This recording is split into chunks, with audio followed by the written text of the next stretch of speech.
Assalamualaikum warahmatullahi wabarakatuh.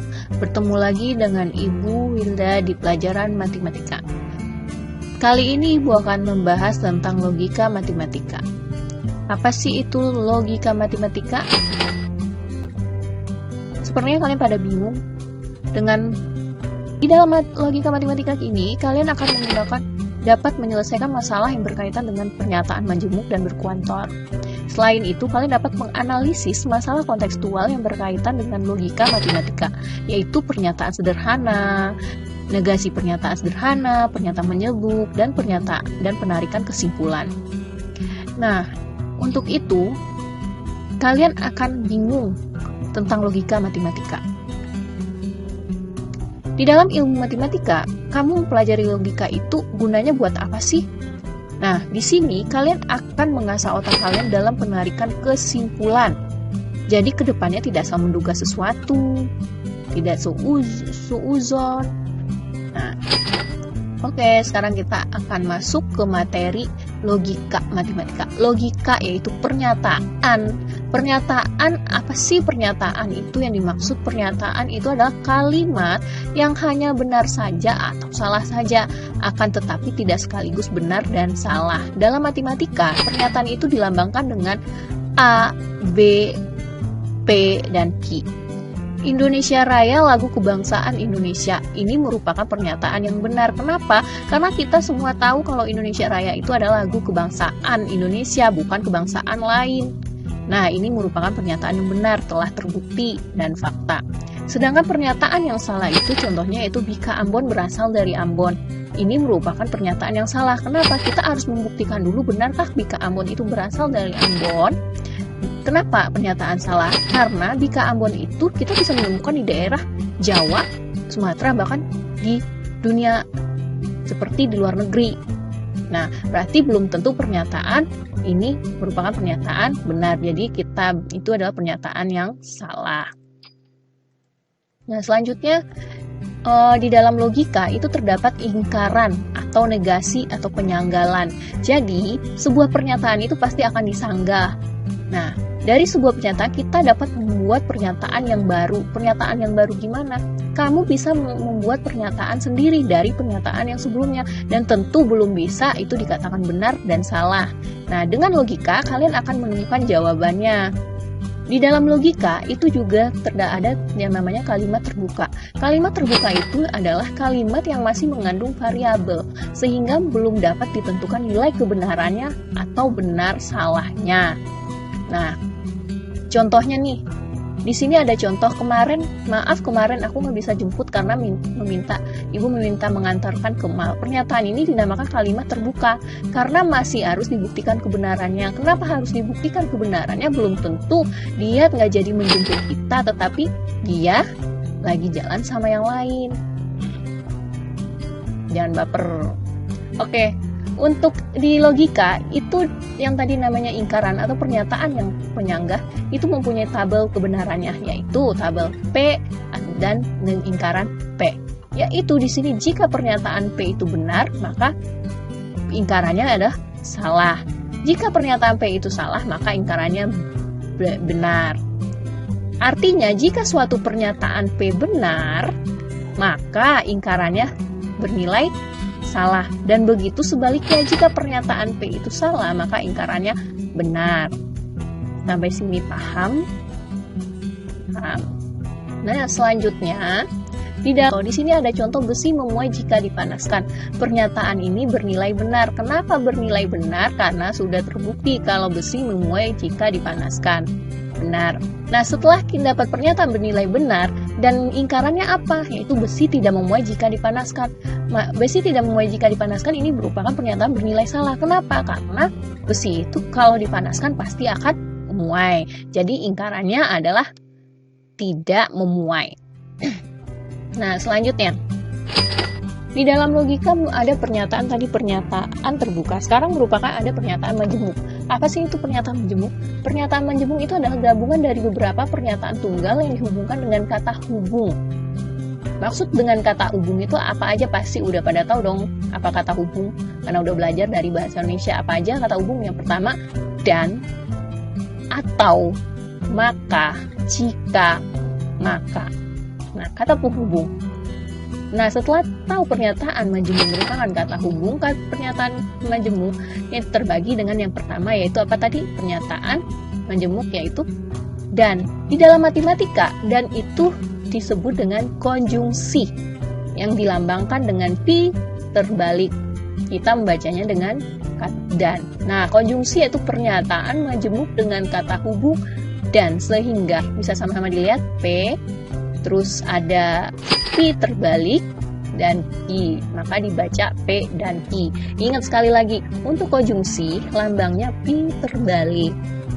Nah, untuk lebih paham, di dalam konjungsi, untuk tabel konjungsinya, kita lihat di sini ada P, ada ki, dan ada P dan ki merupakan hasil pernyataan dari kebenarannya. Yang pertama, P itu merupakan pernyataan 1 dan Q merupakan pernyataan 2, maka hasil kebenarannya itu pernyataan 1 dan pernyataan 2 di dalam konjungsi. Jika di sini ada pernyataan P yaitu benar, benar, salah, salah.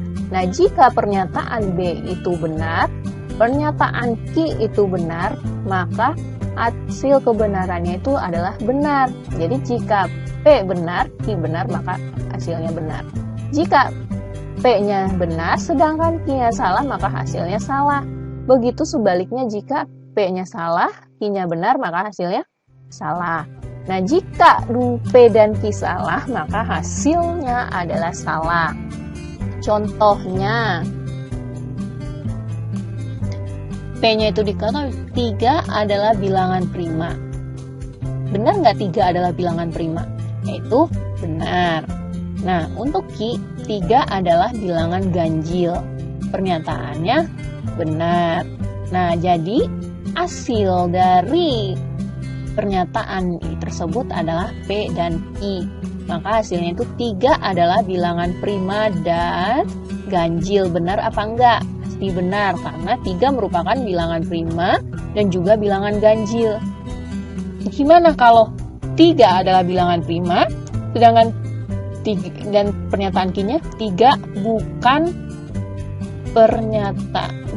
bilangan ganjil. Berarti negasinya yaitu 3 adalah bilangan prima, tapi tidak bilangan ganjil. Nah, berarti merupakan salah. Ini berarti P dan Q pernyataannya itu adalah benar. Nah, inilah yang dimaksud dengan konjungsi. Selanjutnya, disjungsi itu adalah pernyataan majemuk dengan kata hubung atau, sehingga notasinya P, bisa dilihat P, V, Q. Yang dibaca bukan V, tetapi dibaca P atau Q. Nah, yang tadi yang dimaksud dengan pernyataan majemuk tadi ada dan, sekarang ada atau. Kita langsung saja ke tabel kebenarannya. Nah, dia juga mempunyai tabel kebenarannya yaitu P. Ingat, P merupakan pernyataan 1 dan Q pernyataan 2. Nah, jika pernyataan P benar, pernyataan Q benar, maka kebenarannya itu P atau Q benar. Kenapa benar? Yang tadi dibilangin soalnya atau. Nah, jadi jika pernyataan P benar, sedangkan pernyataan Q itu salah, maka pernyataannya benar. Kenapa benar? Karena salah satu. Kan tadi yang dibilang atau.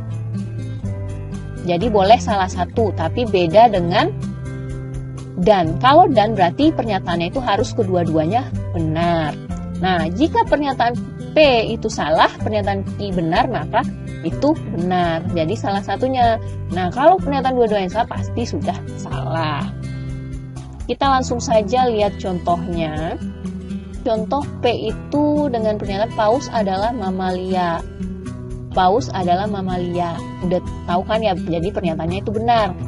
Dan pernyataan Q-nya itu adalah paus adalah herbivora. Nah, ini pernyataannya salah apa benar? Salah. Jika paus adalah mamalia, artinya harusnya paus adalah binatang laut. Berarti kan pernyataannya benar. Nah, karena ini paus adalah herbivora, jadi paus adalah mamalia atau herbivora. Jadi benar. Pernyataannya bernilai benar. Sampai sini paham? Paham. Implikasi adalah pernyataan majemuk dengan kata hubung jika, maka. Sehingga notasinya bisa dilihat sama-sama, ini ada panah P, panah Q. Yang dibacanya bukan gitu, dibacanya jika P maka Q. Maka jika benar maka salah. Nah, di sini ada tabel kebenarannya untuk implikasi. Jika P-nya benar, maka jika P-nya benar dan Q-nya benar, maka hasilnya pasti benar. Nah, jika P-nya itu benar sedangkan Q-nya salah, berarti jika P-nya benar maka Q-nya salah, maka hasilnya salah. Kenapa?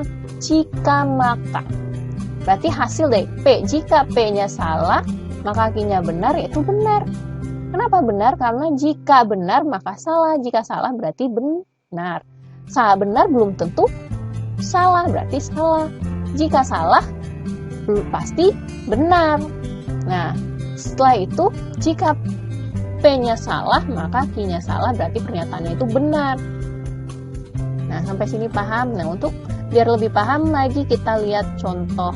Andi belajar dengan aplikasi ruang guru. Pernyataan ini bernilai benar. Yang Q itu Andi dapat belajar di mana saja. Pernyataan ini bernilai benar. Maka pernyataan hasil dari pernyataannya itu, jika Andi belajar dengan aplikasi ruang guru, maka Andi dapat belajar di mana saja. Benar kan? Bisa di sekolah, di itu. Makanya di sini pernyataannya itu bernilai benar. Kalau Andi belajar dengan aplikasi ruang guru, terus pernyataan Q-nya Andi dapat belajar di sekolah saja, berarti pernyataannya salah. Hasilnya adalah salah. Nah, sama pernyataan majemuk dengan kata hubung jika dan hanya jika, sehingga notasinya itu panahnya bolak-balik. Nih, jika dan hanya jika dibaca dengan P, jika dan hanya jika. Nah, di implikasi juga mempunyai jika P-nya itu benar, Q-nya benar, maka kebenarannya itu P jika dan hanya jika Q, berarti benar. Jika benar dan hanya jika salah, berarti salah. Jika salah dan hanya jika benar, berarti benar. Nah, begitu sebaliknya, jika salah dan hanya jika salah, berarti benar. Nah, untuk contohnya biar lebih paham, 30 dikali 2 sama dengan 60, benar apa salah? Benar. Dan Q-nya itu adalah 60 adalah bilangan ganjil. Benar apa salah? 60 ada bilangan ganjil? Ya salah. Nah, akhirnya dapatlah hasilnya, berarti ini B, ini S. Maka hasilnya apa tadi? Pasti salah. Jika B dan hanya jika S, maka hasilnya adalah S, yaitu P jika hanya jika. Q yaitu 30 dikali 2 sama dengan 60. Jika dan hanya jika 60 adalah bilangan ganjil, berarti salah, nggak mungkin 60 bilangan ganjil. Kita sudah pada tahu kalau bilangan 60 itu adalah bilangan genap. Nah, sampai di sini paham untuk pernyataan majemuknya. Nah, untuk itu pernyataan konjungsi, disjungsi, implikasi, dan biimplikasi. Setelah itu buatlah tabel kebenarannya. Ingat, sebelum baca latihan, pahami lagi materi yang ada. Dan catatan untuk pengerjaannya sesuai perintah. Menurut absen, yaitu absen ganjil bisa mengambil pernyataan konjungsi atau disjungsi. Pilih salah satunya. Dan untuk pernyataan dan absen genap itu bisa diambil pernyataan implikasi atau biimplikasi, boleh salah satunya. Ingat, dibikin pernyataan satu, setelah itu dibikin tabel kebenarannya. Setiap kalian akan mempunyai pernyataan yang berbeda-beda dan hasil yang berbeda-beda. Maka dari itu, cobalah untuk mengerjakan sendiri. Kalau belum paham, silakan tanyakan langsung. Terima kasih untuk pertemuan kali ini. Semoga kalian paham dan kita bertemu di pertemuan berikutnya dengan materi yang baru. Semoga kalian paham. Minggu depan kita akan bertemu lagi masih tentang logika tetapi dengan equivalent. Sampai jumpa. Assalamualaikum warahmatullahi wabarakatuh.